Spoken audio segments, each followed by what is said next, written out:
In the early morning of human history, after the flood had receded and the ark had come to rest on dry ground, the earth entered a new chapter. The judgment of the flood was still fresh in the memories of those who descended from Noah, a reminder of the consequences of widespread disobedience and moral decay. Yet even as the rainbow hung in the sky, sealing a covenant between heaven and earth, humanity began to drift once more. The story of the Tower of Babel is often remembered as a tale of ancient pride and divine intervention, but it is far more than a historical moment captured in time. It is a mirror, reflecting the enduring struggle between human ambition and divine authority. This narrative, brief in its biblical presentation, holds immense spiritual weight. It speaks not only of bricks and mortar, of a tower that never reached its goal, but of a tension that echoes across generations. The tension between the drive to make something great of ourselves and the call to surrender to something greater than ourselves. To understand the story of Babel is not merely to look backward, but to look inward. For every generation has its own tower, its own language of pride, its own temptation to unify around something that is not God. The world after the flood was given a clean slate. The violence and corruption that had provoked judgment were washed away, and a promise of mercy was etched into the fabric of the sky. But a new challenge began to surface, not one of physical violence or blatant rebellion, but of subtle ambition and collective pride. It was not a sword raised in defiance, but a brick laid in the name of independence. This is what makes the story of Babel both haunting and profoundly relevant. The people were not building a tower to destroy. They were building to achieve, to ascend, to become. And yet, in this very act of building, they unveiled the human heart. A heart that longs for greatness but often forgets its source. A heart that seeks unity but detaches from its divine purpose. In their desire to rise, they revealed a deeper fall. The Tower of Babel is not just a monument that was never completed, it is a lesson that was never forgotten. What drives a people to unite in such determination? What moves a generation to pool its resources, its language, its identity into one colossal project aimed at the heavens? It is here that we begin to see the warning that lies beneath the surface. When humanity believes it can ascend on its own, it forgets the God who made the heavens. When people decide that they will build in their own name, they turn their backs on the one whose name alone is holy. The tower was never the true problem, it was the symptom of a deeper condition. The condition was not merely architectural, nor was it technological, it was spiritual. It was not about how high the structure could reach, but how low the heart had sunk. Babel is not remembered because of how tall it was, but because of what it represented. It represented a world that believed unity was enough, that ambition was virtue, that self-glory could replace divine guidance. In many ways, the story is not about a tower at all. It is about a crossroads. A moment when humanity stood between trust in God and trust in itself. They chose the latter, and the consequences were profound. It is not an exaggeration to say that Babel marks one of the first moments in Scripture where organized humanity decided to challenge God, not with swords or sacrifices, but with ambition. And God responded. He did not respond in rage or in silence, but in wisdom. His actions did not merely halt a project. They redirected a people. In the scattering that followed, in the confusion of languages, there was both judgment and mercy. God did not destroy humanity for its pride, but He prevented a deeper fall. And in that, we begin to glimpse the heart of God, a heart that disciplines, not to destroy, but to save. When we read the story of Babel, we are not reading about ancient people who misunderstood their place. We are reading about ourselves, our own desires, our own towers, our own languages of success and independence. Every generation builds something. The question is not whether we will build. The question is what and for whom we are building. The introduction to this narrative must then begin with a sober reflection. It is not just a story preserved in Scripture, it is a warning written into the human condition. A warning that when we build without God, we build in vain. Psalm 127 verse 1 says, "Unless the Lord builds the house, those who build it labor in vain." That verse was not written for Babel specifically, but it might as well have been. As we enter this story, let it not be with detached curiosity, but with open hearts. Let us approach the Tower of Babel not as a fable, but as a mirror. For in its rise and fall, we find the questions that shape our own lives. Where is our unity rooted? What name are we lifting up? Whose purpose are we pursuing? These are not ancient questions. They are the questions of today, and their answers still carry eternal weight. In the early dawn of post-flood civilization, the world stood hushed, its landscapes wiped clean by waters that had judged and purified. From the lineage of Noah, life began to spread across the earth once more, carrying with it both the promise of renewal and the memory of devastation. The soil was rich with opportunity, unmarred by cities of rebellion or towers of defiance. And into that soil grew a people united, not by nation or empire, but by something even more powerful, a single language and a common understanding. At first glance, such unity appears as a blessing. Indeed, shared language brings the capacity for mutual understanding, for coordinated action, for vision that transcends individuals and binds communities together. These descendants of Noah, emerging from the trauma of the flood, found in each other not only survival but shared purpose. There was no confusion among them, no competing dialects, no fractured communication. One people, one tongue, one voice rising in harmony. It is an image that evokes the very ideal of peace. But as history has shown time and again, what begins as a gift can be twisted when separated from its giver. The unity that defined these early generations became a seedbed for something more dangerous than disarray. Without the anchor of divine guidance, even the noblest collaboration can drift into peril. The human heart, untethered, begins to seek greatness not in worship, but in accomplishment. And accomplishment, when not surrendered to God, can become the very idol that lures a people away from Him. It is here that the story begins to shift from admiration to concern. As the people journeyed eastward, they found a plain in the land of Shinar and chose to settle there. This decision, though practical, carried within it the early signs of rebellion. For God had instructed Noah's descendants to fill the earth, to multiply and spread across the land. But rather than scattering as commanded, they gathered. Rather than obeying the divine directive, they consolidated. What should have been a journey of obedience became a movement of resistance. There was no war, no protest, no thunderous declaration of independence. The defiance of Babel was quieter than that. It was subtle, collaborative, and deeply strategic. It wore the clothing of unity, but carried the spirit of pride. The people did not turn against God with swords. They simply turned toward themselves. And that is how the danger began to bloom. The fact that all spoke the same language amplified their effectiveness. Their words carried not only clarity, but persuasion. Ideas passed swiftly, plans took shape without friction, and visions could be shared with precision.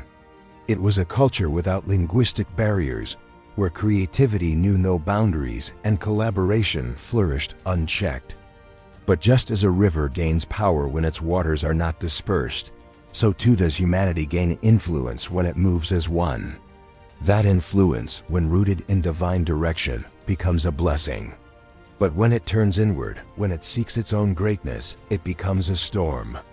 What we see in Babel is not merely people cooperating. We see people exalting human potential above divine purpose. Their unity was not evil in itself, but it lacked submission. It lacked humility. It was a unity that did not ask, "What does God desire?" but rather, "What can we achieve?" In that question lies the essence of Babel, a people more interested in their own capacity than in their Creator's will. The tragedy of Babel is that unity, in its purest form, was not the problem. God Himself values unity. Psalm 133 verse 1 declares, "How good and pleasant it is when brothers dwell together in unity." The issue was not togetherness, but the foundation upon which that togetherness stood. A house built on pride may rise quickly, but its fall is inevitable. And so it was with Babel. Their purpose, though shared, was not sacred.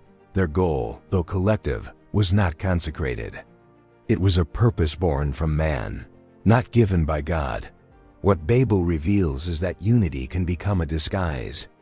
It can look like progress, sound like wisdom, and feel like peace, all while leading away from the presence of God. It is not the harmony of the people that determines righteousness, but the alignment of that harmony with the heart of God. When unity is divorced from holiness, it does not bring life, it builds monuments to self. The people of Babel were not evil in their intentions. They were visionary, organized, creative. They worked together with impressive efficiency. But they forgot the one thing that gives unity its purpose and power. They forgot God. In doing so, they exposed the vulnerability of human strength. What seems invincible when we stand shoulder to shoulder can quickly unravel when it stands apart from the Creator. It is a sobering lesson, one that echoes far beyond the plains of Shinar. For today too, we are a people of one language in many ways. Our technology connects us across continents. Our systems unify our goals, our voices carry further than ever before. But connection does not equal direction.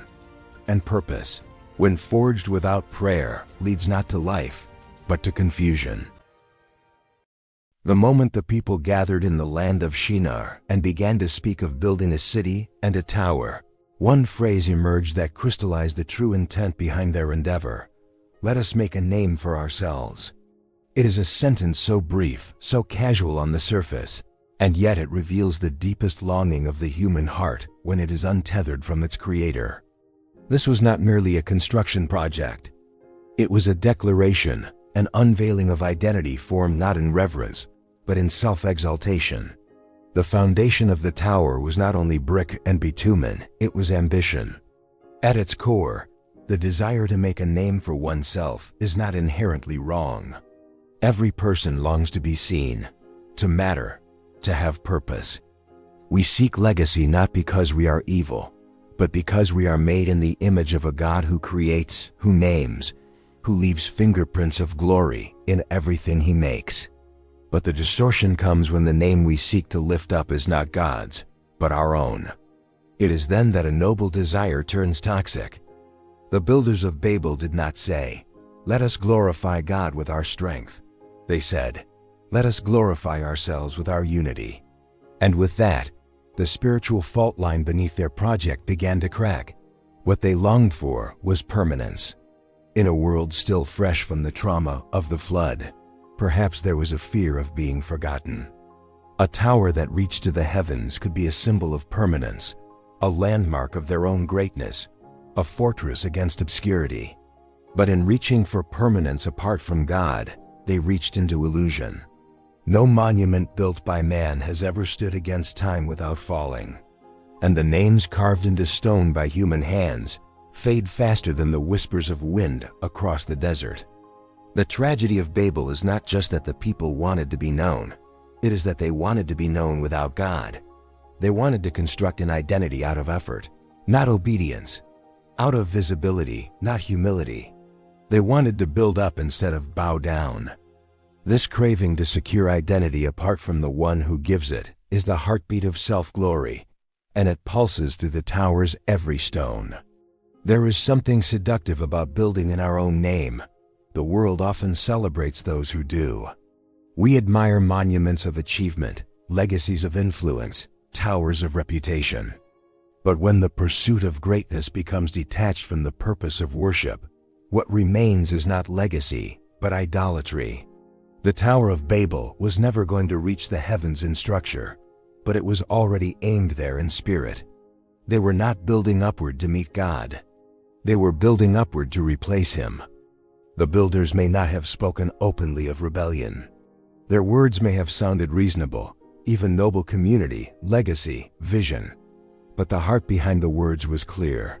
It was the desire to define identity without reference to the divine. And in that, they repeated the same pattern that has echoed since Eden. The serpent had once said, "You will be like God." Now, generations later, his whisper lived on not in the form of disobedient fruit, but in the rising silhouette of a tower. What makes this moment in Scripture so haunting is how familiar it feels. How often does the modern soul, too, reach for greatness without guidance? How many projects, careers, titles, and platforms are built with the silent intent of self-glorification? How often is the true motivation not service, but recognition? Even in spiritual environments, the temptation to make a name for oneself lingers. We cloak ambition in good language, but God sees the blueprint of the heart. There is a profound insecurity that drives the desire to make a name. It is the fear of insignificance. The anxiety that if we do not leave something behind with our name on it, then we will vanish into obscurity. But this fear, though powerful, is answered not by building towers, but by trusting the one who already knows our name. In Isaiah 49 verse 16, God declares, "See, I have engraved you on the palms of my hands." That is the kind of name-bearing that brings peace, not a monument of human effort, but a mark of divine remembrance. The builders of Babel were searching for a lasting name, yet in their search, they created confusion instead of clarity, division instead of legacy. Ironically, the very thing they feared, being scattered and forgotten, became the consequence of their pride. This reveals something deeper about the spiritual economy of God. What we try to secure for ourselves apart from Him often leads to its exact opposite. Those who seek fame without God often find themselves forgotten. Those who pursue permanence apart from Him often vanish. It is only in God that any name finds true permanence, because it is only in God that any soul is truly known. Even today, the world echoes with a million versions of "let us make a name for ourselves." It is heard in boardrooms and social media feeds, in political campaigns and artistic expressions. There is always the pull to etch our names into the world around us. But the name that truly endures is the one written in the book of life, not on the towers we try to build here. The question, then, is not whether we will seek to make a name. The question is whose name we are lifting up. Are we living so that our name is remembered, or so that His name is glorified? Are we building legacies that point to ourselves, or altars that point to heaven? For in the end, every tower built for the self crumbles. But every act done in humility, every sacrifice made in faithfulness, every moment lived in worship, these are not lost. They are remembered in eternity.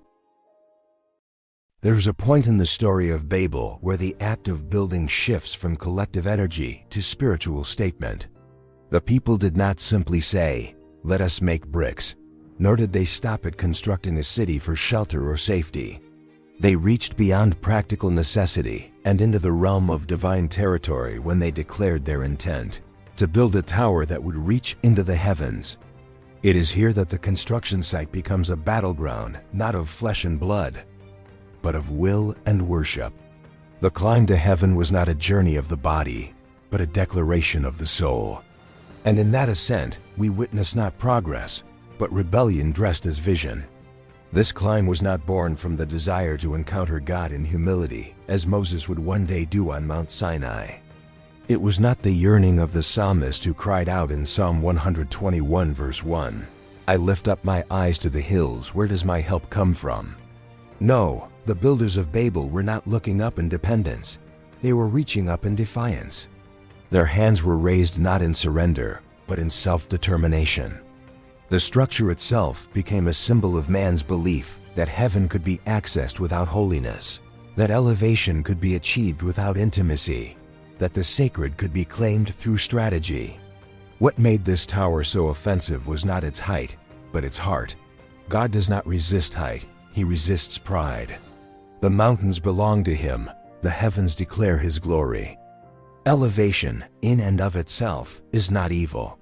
It is when elevation is pursued without reverence that it becomes dangerous. The tower was a monument to human ascent without divine approval. It was the architecture of self-will, laid brick by brick in the absence of submission. The act of reaching toward heaven is deeply symbolic throughout Scripture. Heaven is where God's throne is described. Heaven is the realm of the holy, the dwelling place of the Most High. So to construct a physical path into that space was more than mere ambition. It was spiritual presumption. It suggested that man could rise into the presence of God without purification, without invitation, without transformation. That he could take by effort what is only given by grace. There is something deeply human in this desire to ascend.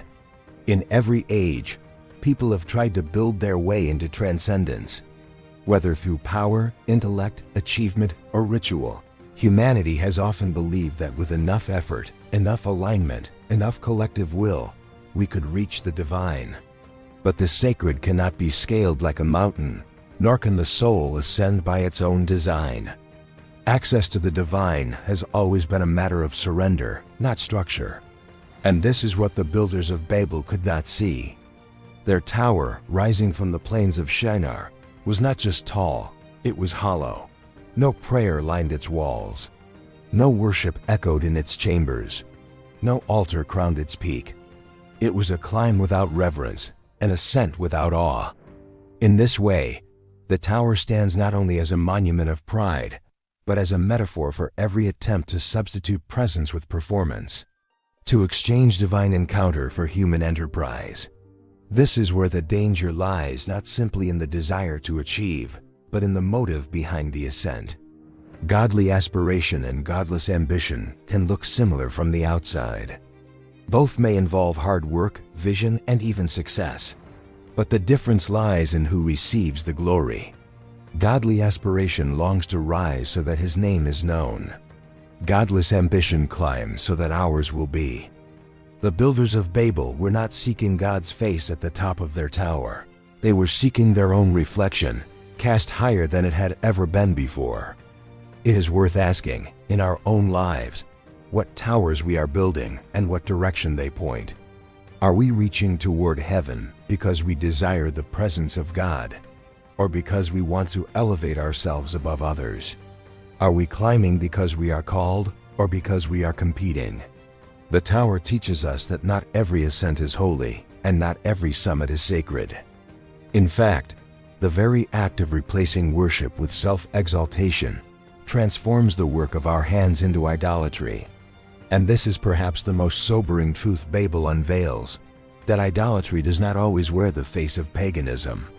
Sometimes it wears the face of human progress. Sometimes it looks like cultural achievement, like technological breakthrough, like unified purpose. But when the heart of a project is the glorification of man over God, it becomes a tower in the image of rebellion. Even in religious contexts, the spirit of Babel can sneak in. Churches, ministries, and movements can grow tall while forgetting why they were built. A platform meant to lift up the gospel can slowly begin to center around personality. A mission intended to serve others can start revolving around the applause of success. The climb to heaven continues today, not in stone and mortar, but in hearts that forget that true elevation comes from kneeling, not climbing. Psalm 24 verse 3 asks, "Who may ascend the mountain of the Lord? Who may stand in his holy place?" The answer is not the one who builds highest, but the one who walks in purity. The irony of Babel is that in trying to go higher, the people fell further. They climbed toward the heavens and ended in confusion. They built in unity and ended in division. What they thought would make them like gods only revealed how far they were from him.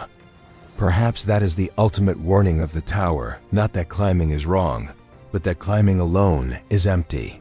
The soul was not made to rise by its own power, but to be lifted by grace. The heavens were not meant to be invaded, but entered through the narrow gate of humility and faith. Every ladder we build apart from God will eventually collapse. Every platform raised for self will erode.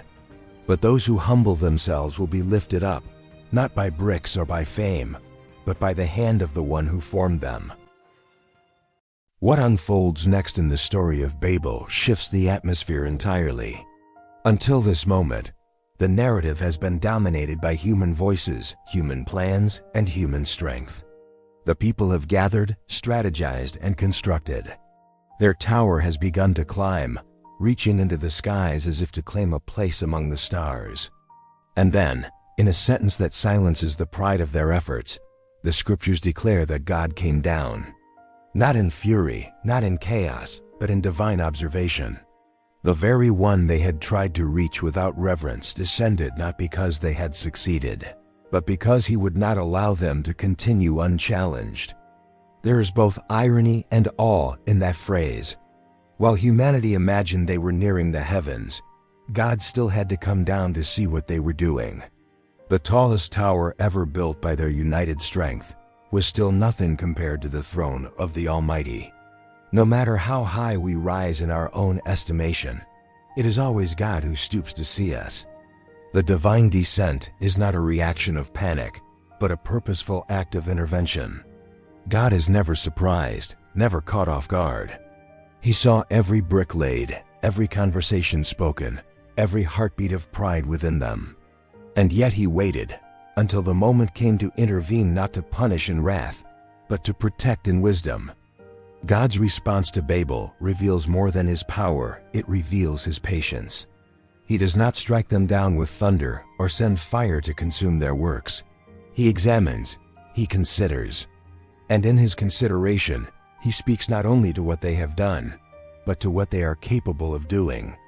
He says, if as one people speaking the same language they have begun to do this, then nothing they plan to do will be impossible for them. These words are not an endorsement of their strength, but a warning about the trajectory of their independence. For if unity is harnessed without holiness, it becomes a catalyst for ruin. In choosing to intervene, God was not simply halting a project, he was redirecting a people. He saw where this road would lead. He understood that unchecked human pride, left to build in its own name and by its own might, would not stop at Babel. It would go further, deeper, darker. The tower was not the limit of their ambition. It was only the beginning. And God, in his mercy, chose to interrupt the ascent before it led to an even greater fall. We often think of judgment as the end of grace, but here we see the opposite. Judgment becomes the vehicle through which mercy flows.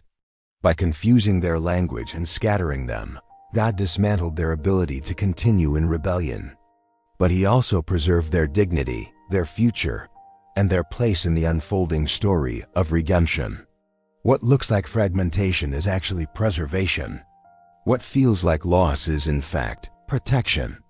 God knew that the worst fate for humanity would not be physical destruction, but spiritual separation. A people who could achieve everything apart from him would soon believe they had no need for him at all. And so he acted, not to end their story, but to reshape it. He interrupted Babel not because he hated their progress, but because he loved their souls. There is something tender in the way God responds. He does not curse them as he did the ground after Eden, nor does he destroy them as he did in the flood. He simply confuses their language. It is a surgical intervention, precise and purposeful. In a moment, the unity that fueled their pride is dissolved. Their ability to continue without God is dismantled, not by force, but by disconnection. And in that disconnection, space is made for something new. Space for dependence, for humility, for the eventual return to a path where God once again becomes central. This divine descent also reminds us that God is not distant. He is not watching from afar, uninterested in the affairs of men. He comes down. He involves himself, not because he needs to, but because he chooses to.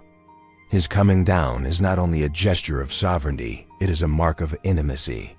The same God who came down at Babel would one day come down again, wrapped in human flesh, to dwell among us. The first descent disrupted rebellion. The second would rescue sinners. Even in this early moment of Scripture, the heart of God is revealed, not only just, but merciful. Not only powerful, but personal. He is not content to let us destroy ourselves in the name of greatness. He intervenes not to diminish us, but to restore us. His ways may confuse, and his judgments may scatter, but his intention is always redemptive. When we reflect on Babel, we must be careful not to see only the surface of divine judgment. We must look deeper and recognize the hands of a Father who disciplines because He loves. Hebrews 12 verse 6 reminds us, "The Lord disciplines the one He loves, and He chastens everyone He accepts as His son." What happened at Babel was not the rejection of mankind, but the redirection of humanity's future. It was God placing His hand on the trajectory of history and steering it away from a cliff. There are moments in every life when God comes down, not to punish, but to prevent. When He steps in, interrupts our plans, halts our progress, and confuses what once seemed so clear. In those moments, it is tempting to be frustrated, even angry. But often, these disruptions are the very proof of His mercy. He will not let us succeed in ways that lead us away from Him. He would rather see our towers fall than our souls be lost. When the harmony of a single language gave way to a sudden and bewildering cacophony, the builders of Babel were struck not by a force of nature, but by a divine disruption so precise and intentional that its quiet power reshaped history. Conversations collapsed mid-sentence, cooperation unraveled without a quarrel, and what had been a shared dream crumbled not from external attack, but from the invisible hand of God rearranging what human pride had tried to unify. The scattering that followed was not chaos for its own sake. It was an act of mercy disguised as confusion, a correction that preserved the future even as it dismantled the present. Those who walked away from that incomplete tower likely did so with questions they could not voice, with the weight of uncertainty settling heavily upon them. But to interpret their scattering as evidence of divine abandonment is to misread the very nature of God's heart. For in that dispersal, He was not turning away from humanity, but turning humanity away from itself, from a path that, if left unchecked, would have led to separation far more dangerous than physical distance. He scattered not because He had given up on them, but because He would not let them build their own undoing with bricks of self-glory.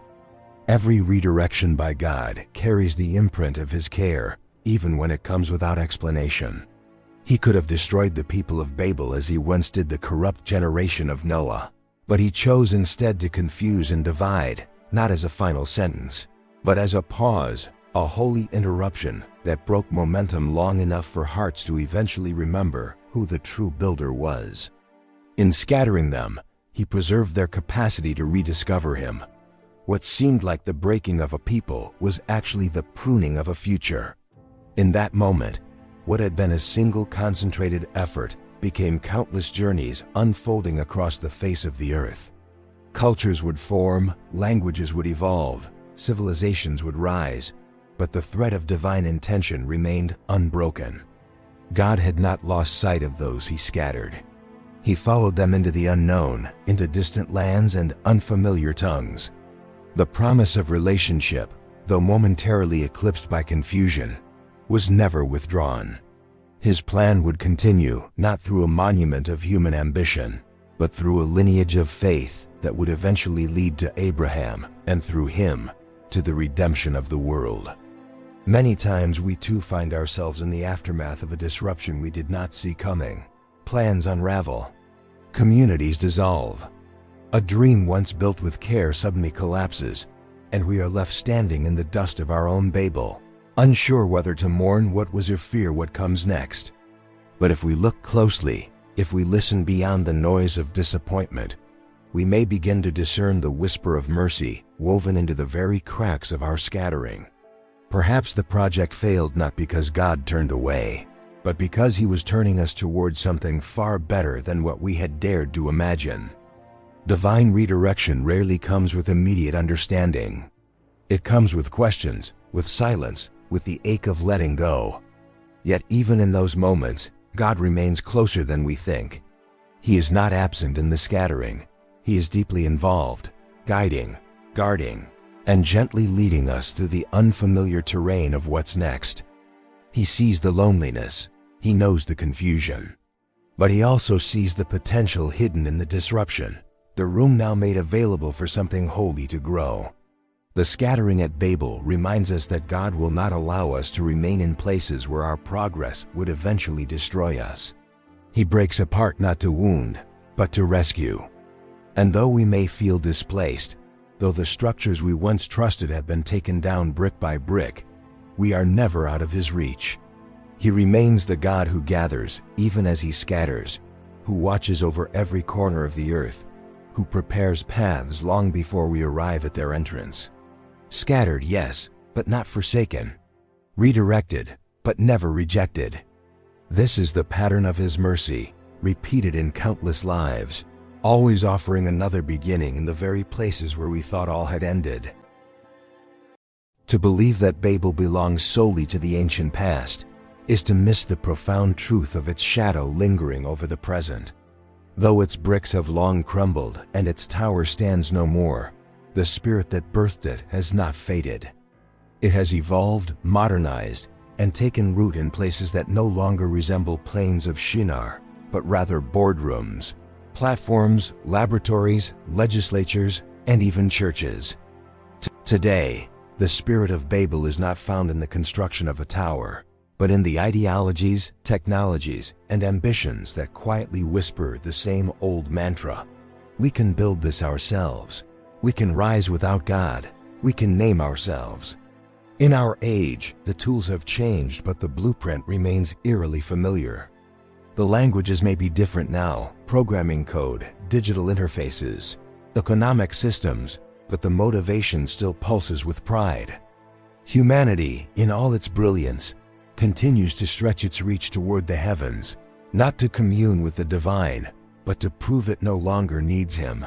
From the algorithms that shape culture to the skyscrapers that touch the clouds, the symbols of progress often echo Babel's spirit, veiled beneath the cloak of innovation. Technology, for all its incredible benefits, has become one of the most powerful altars of modern self-exaltation. It has enabled global communication, medical breakthroughs, and knowledge sharing on an unprecedented scale. Yet behind its screens and servers, there is a rising confidence that human ingenuity alone can solve every problem, answer every question, and perhaps even conquer death itself. Artificial intelligence, space colonization, genetic editing, each represents a frontier where humanity reaches not just for betterment, but for sovereignty. The question must be asked again: are we building for progress, or are we building our own tower to heaven? Politics, too, carries the weight of Babel's legacy. Nations rise with promises of unity, peace, and strength, and while these aims are not wrong in themselves, they often become corrupted by the same disease of self-determination. Power, when untethered from humility, mirrors Babel's ambition. Governments may not speak of towers, but they speak of dominance, of securing a name, of creating systems that replace dependence on anything higher than the state. Leaders seek legacy, control, and permanence. In the name of order, policies are written that elevate man and marginalize God. It is a silent ascent, brick by ideological brick. Even culture, shaped by entertainment, education, and media, often dances to the rhythm of Babel. Self-expression is exalted above self-examination. Identity is no longer discovered in the presence of God, but is constructed by individual will. The phrase, "make a name for yourself," is now a cultural virtue, promoted in songs, echoed in advertisements, embedded in the architecture of ambition. The pursuit of fame, influence, and personal brand has become the modern tower, a structure built from followers and platforms. Always climbing, always curated, but rarely rooted in purpose beyond the self. This spirit seeps even into spiritual spaces. Churches that were once places of humility can become stages for performance. Ministries that began with prayer can turn into machines of influence. When the name on the building becomes louder than the name of Christ, when the reach of a platform becomes more important than the reach of the gospel, the tower begins to rise again.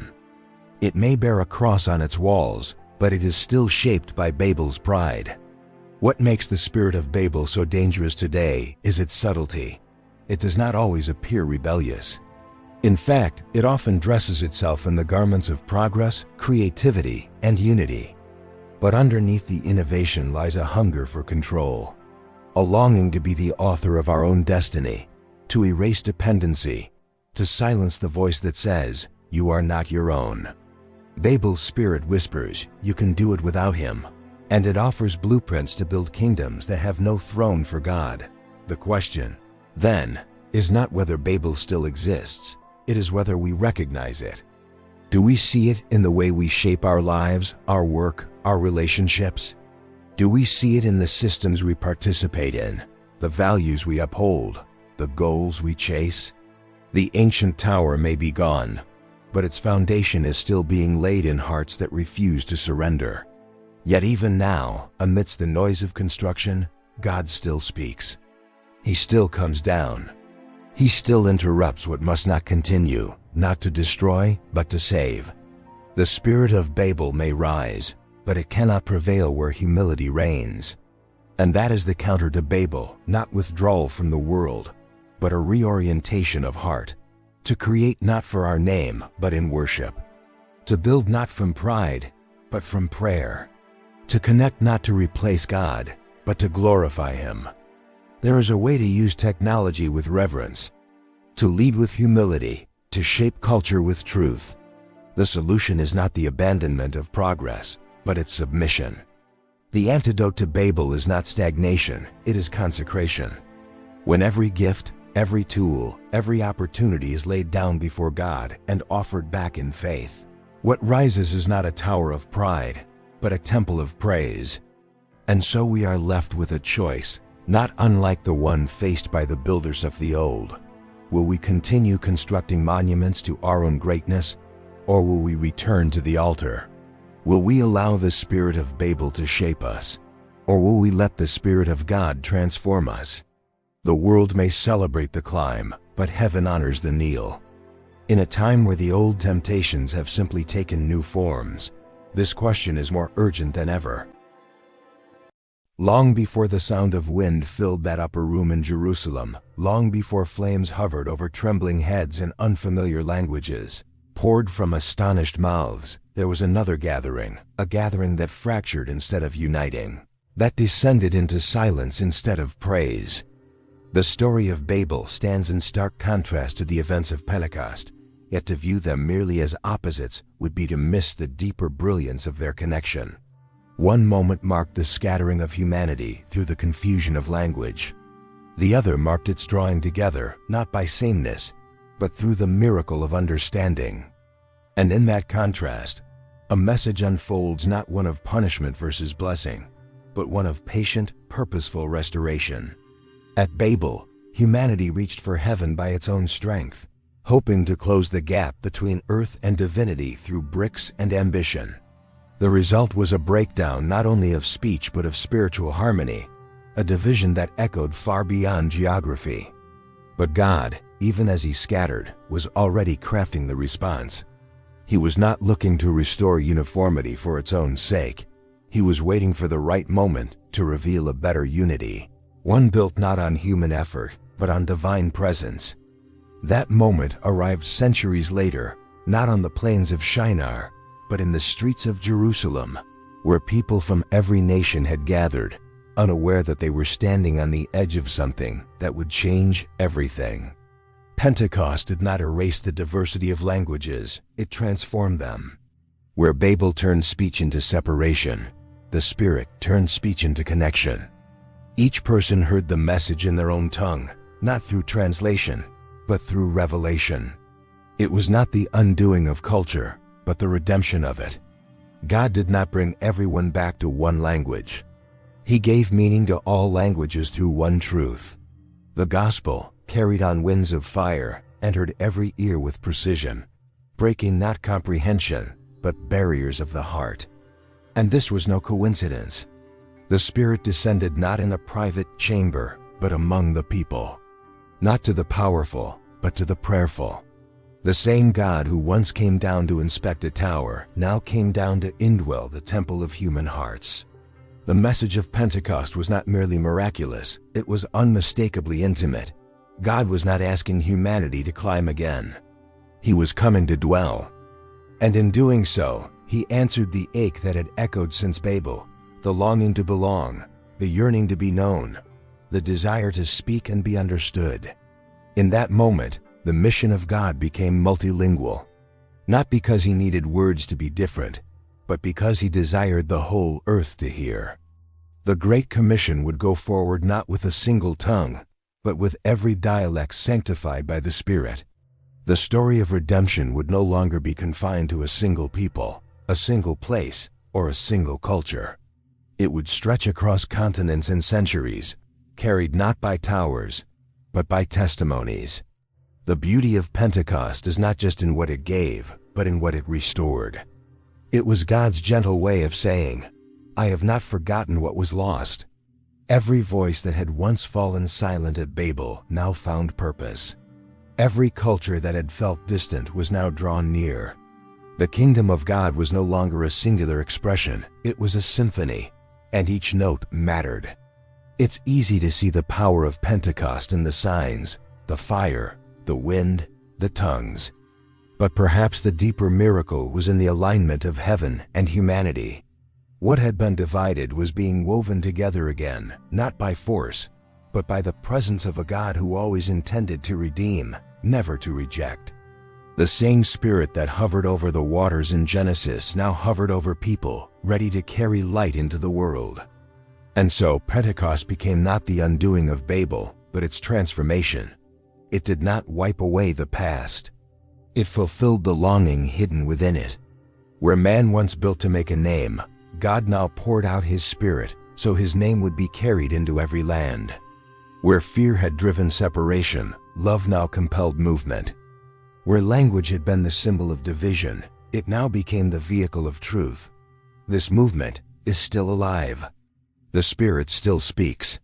The church, born in that upper room, continues to walk with a message that crosses every boundary.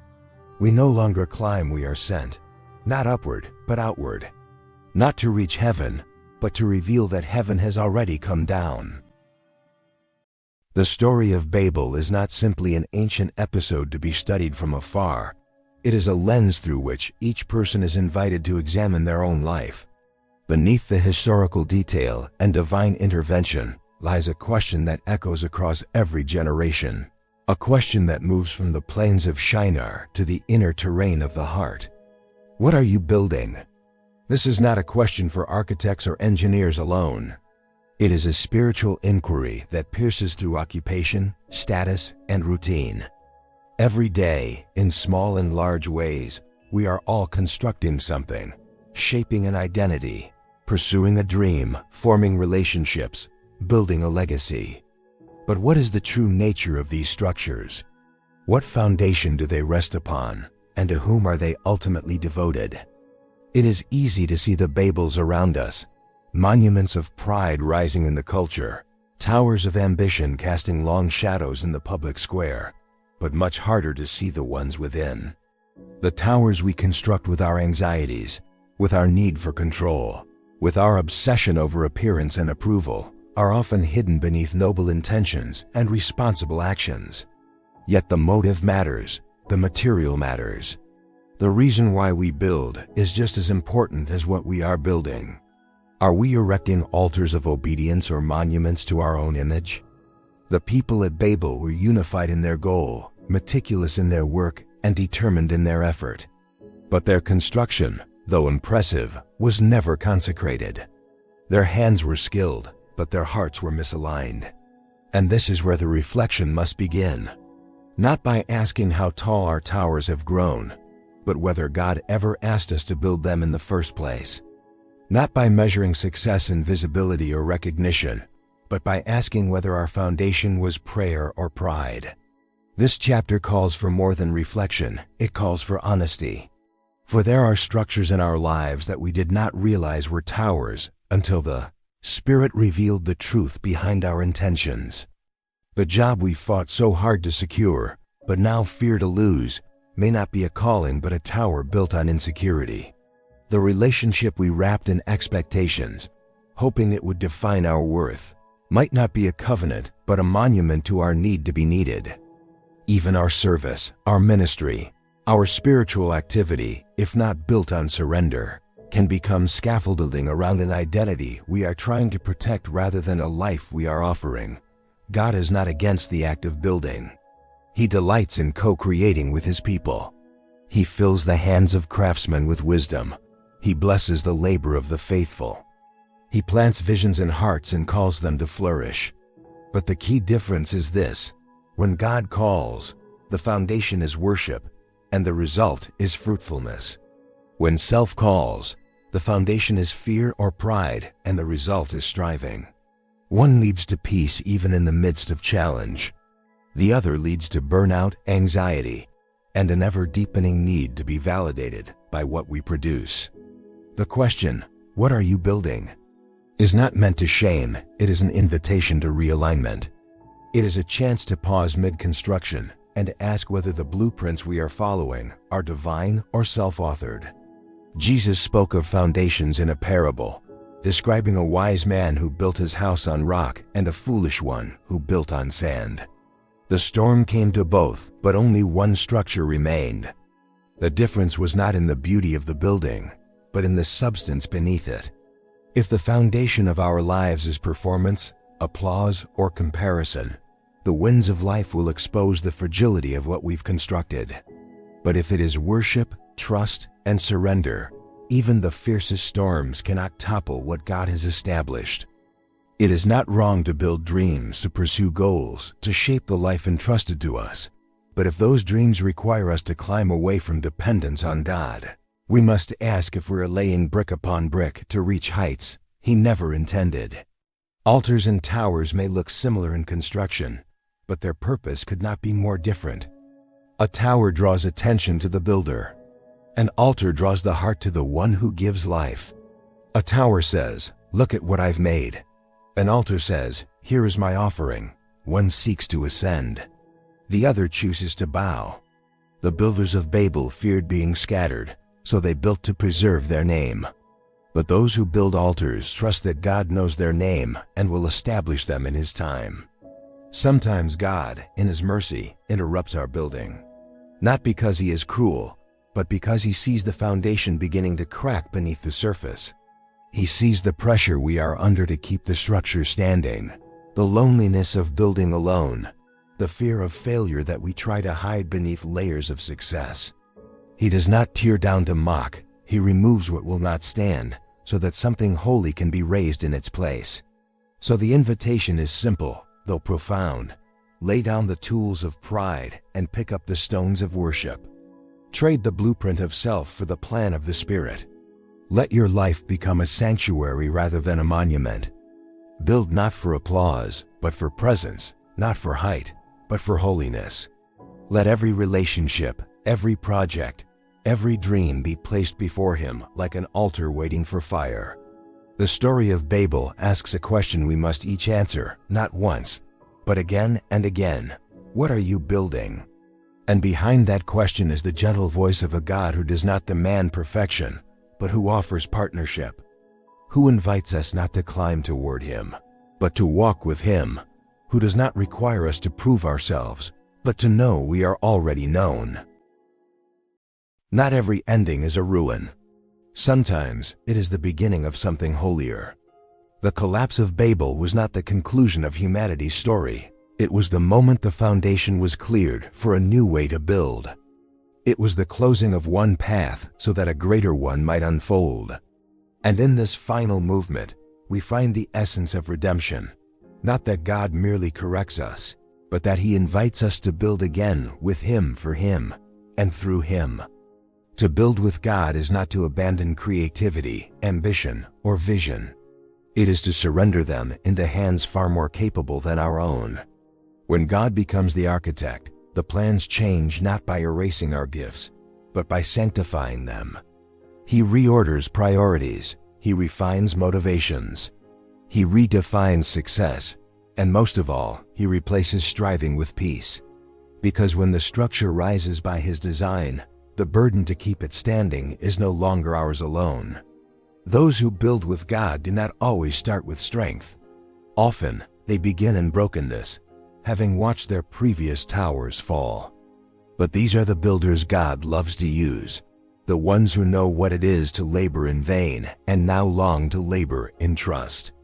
These are the ones who no longer seek to make a name, but to lift a name, who no longer fear the scattering because they have learned the safety of surrender. These are the ones whose blueprints are not shaped by pride, but by prayer. And what God builds cannot be shaken. Not by time, not by trial, not by criticism or collapse. Because it is not made from appearances, it is forged in obedience. When God builds a home, it becomes a refuge. When He builds a heart, it becomes a wellspring of life. When He builds a calling, it becomes a legacy that echoes in eternity. His hands do not construct with haste. They build with purpose, with precision, with a love that sees beyond the present moment and prepares for the eternal one.